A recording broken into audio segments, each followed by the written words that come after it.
Welcome back to Turning Hard Times into Good Times, the second hour of this week's show. And again, I want to thank each of you for listening to this show. It's only because you are tuning in and telling your friends that we are now the number one show on the business channel of Voice America.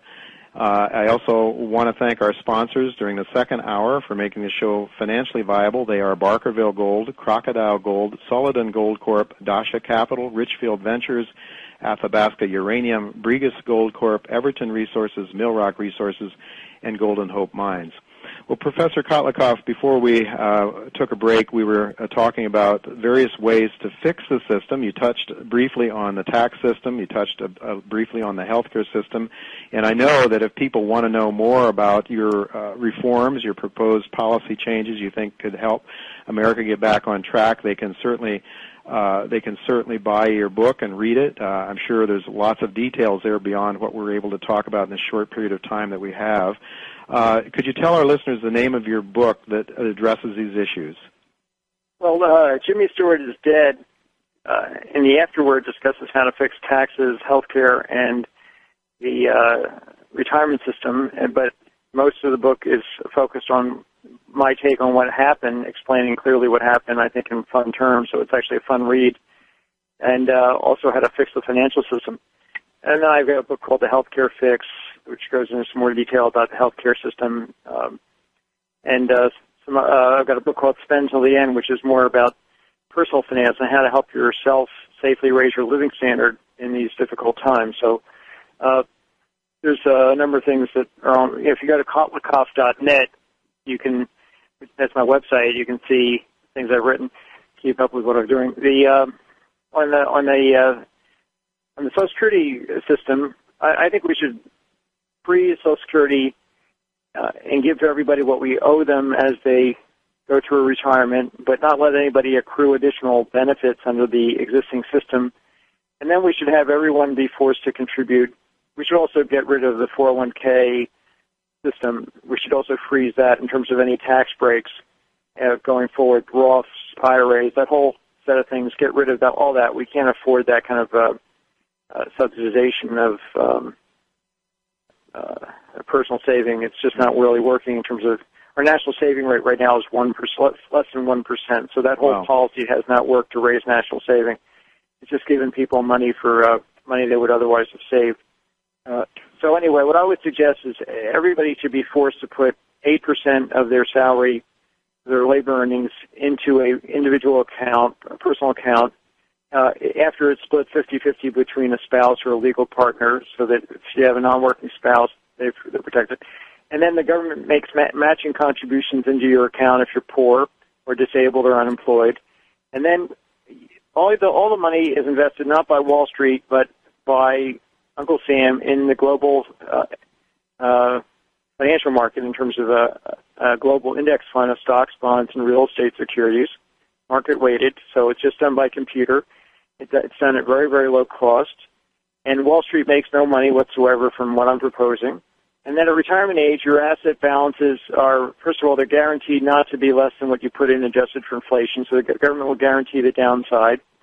And then they would be gradually transformed into inflation-protected annuities in retirement, so that, again, this would be done by the government on a cohort basis, and Wall Street earns no money out of any of this. So it's a privatized system with a lot of social involvement, but very, basically, so government computers, maybe one or two computers can run the entire system, and very progressive and takes care of dependents. And bingo, you've got a modern Social Security system that actually can cover its bills. Our current system is 26% underfunded. It's got a fiscal gap of its own of $16 trillion. That's going to be discussed by me tomorrow in the Bloomberg, in an op-ed in Bloomberg. Mm-hmm. So we've got a big problem there. And well, I'm just thinking.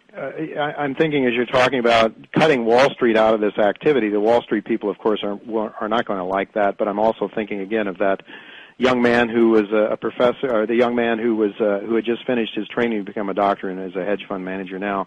Those kind of people might then be turned back into the system, and that is into the economy, into the real economy, to do something worthwhile, possibly. Yeah, we have so many people being, wasting their lives as lawyers and accountants and so much talent going to Wall Street. It's just a waste of resources. Yeah. We need that talent to be put in socially useful ways, not to try and have one group of people rip off other groups of people. That's really what Wall Street is. It's fundamentally a zero-sum game, and it's time for that game to end. Speaking of Wall Street, then, if you could just take a minute or two in the financial reform, what kind of real reform? And we've had some bill that was dubbed a financial reform, but what would you do to create real financial reform? Well, as I kind of indicated, I would ban all the existing banking practices and turn every financial company, bank, insurance company, hedge fund into a mutual fund company, and run all the intermediation through mutual funds, so that mutual funds can't, almost by definition, fail. So we'll never have a banking crisis again, and we'll never have a recession triggered by a banking crisis again. And people will actually, because we'd have a single federal agency that does disclosure and verification and rating, or overseas rating, we'd have securities that we can actually trust, we can actually inspect on the web. So the idea is that there would no longer be proprietary information, because that's a term that's used to hide fraud. So Wall Street is hiding behind proprietary information in order to produce fraudulent securities. That's what we learned. They produced trillions of dollars of fraudulent securities running up to the crash in 2008, and they're going to continue to do that. And this is where they're making a lot of money. That plus front running. What's going to stop them? Well, I think of enough of your listeners, people like, the president, or whether it's this president or somebody like Paul Ryan, who's got some very progressive ideas, somebody who is willing to stand up and say, this is it, 5 postcards, here they are, this is what we need. Listen, if there's somebody rich who's listening to who wants to stake me, I'll run for president. Well, that's... I'm a poor academic, but otherwise I'd love to run for president, and believe me, I'd love to debate the president on this stuff and just persuade him to do it, and because I love the president. I think, I voted for him.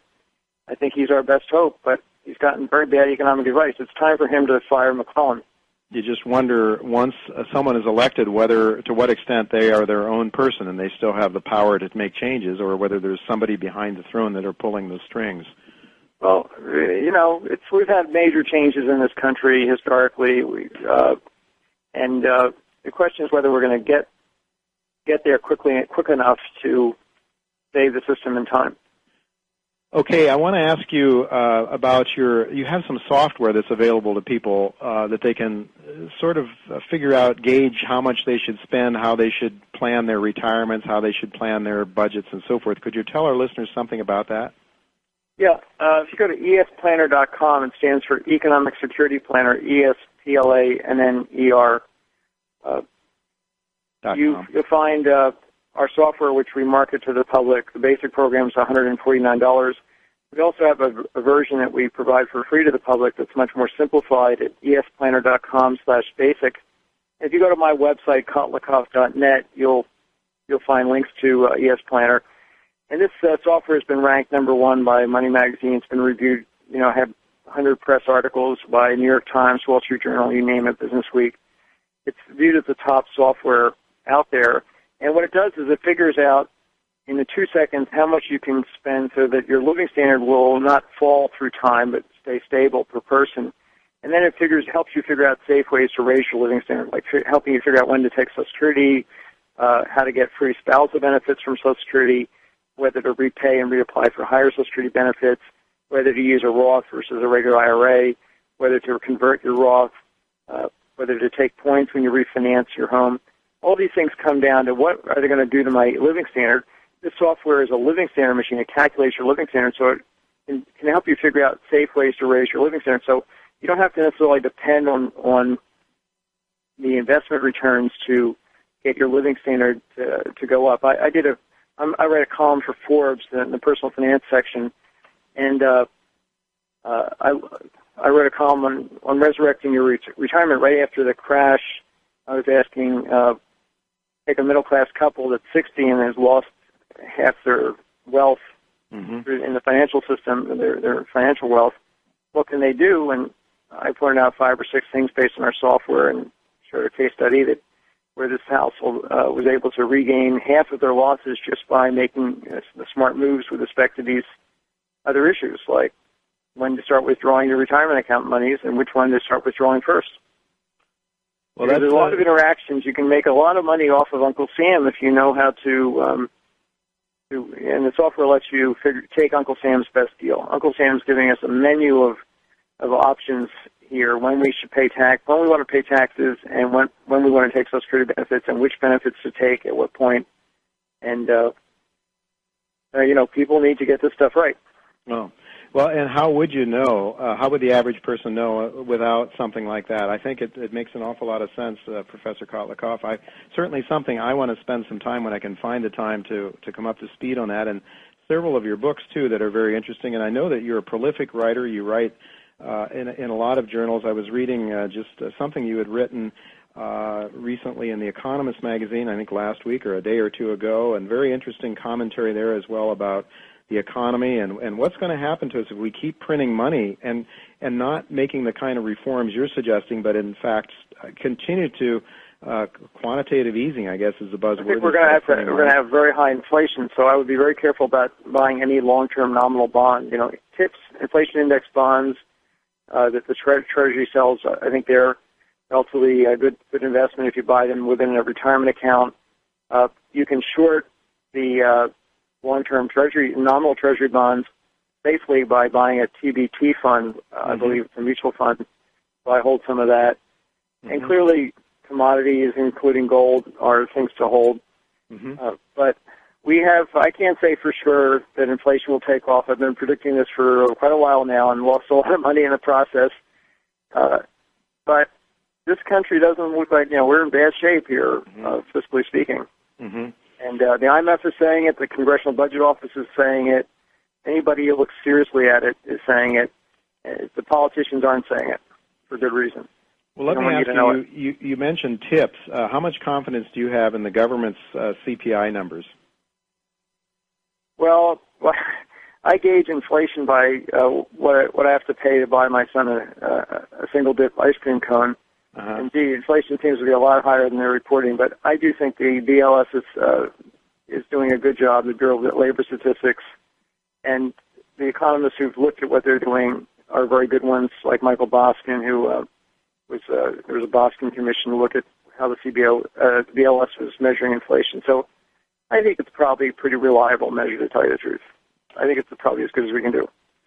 Well, I thank you very much, Professor Kotlikoff. You have so much more we could talk about. There's many, many things. Perhaps we can have you on again sometime in the not-too-distant future. I want to first, though, do a little bit of homework on my part so I can ask you some better questions and take more full advantage of all the things you have to offer. So I want to thank you very much for being with us again.